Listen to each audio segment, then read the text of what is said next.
The governor's delivered his budget address, as we've told you about, and now it's up to him and the legislature to deliver a budget. Just like last year, though, it will not be easy. And Dennis Owens is here now. He just wrapped up an interview with a key player, and he joins us with more on that conversation. Good afternoon, Dennis. Good afternoon to you, James. Senator Kim Ward is the president pro tem of the Senate and the top Republican in the state legislature. She's been very critical of the governor's $53.3 billion proposal. Spends more than $4 billion, more than the state's taking in, and that money would use more than half of the state's rainy day fund.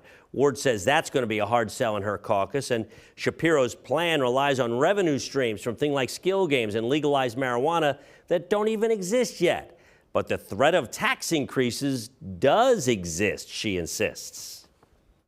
So maybe it doesn't raise taxes this year, but it's going to, and in a massive way next year. He insists no tax increases will be necessary this year, next year, the next 5 years. Anybody says anything otherwise is incorrect.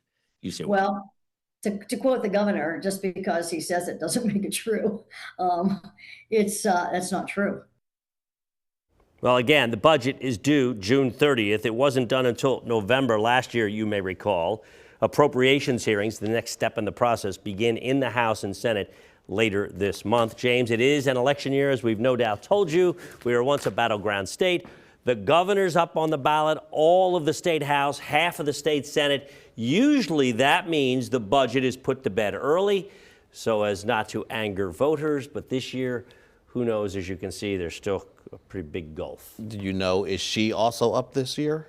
You know what? I don't know that. I'll check that and get back to you, though. No, that's okay. I don't think she is, but I got to double check. But she is such a key leader on the other side here. She's talking about the budget and talking about taxes are going to go up. You always have that back and forth on both sides. So one of the things Senate Republicans are going to say, because there's three legs of the stool, right? The governor, the House, and the Senate, and these two are Democrat. They're the only Republicans. They only have a 3-seat majority, and they're concerned that if that majority flips to Democrat, she's like, if it's all Democrat, and they're going to make a point of this during the election, nobody's stopping any of this spending, and the spending is going to go through the roof. She says we, Senate Republicans, are the only thing that's a little bit of a block on some of this, what she calls runaway spending. We're going to see if that's a winning argument this year. Yes, the election here is huge.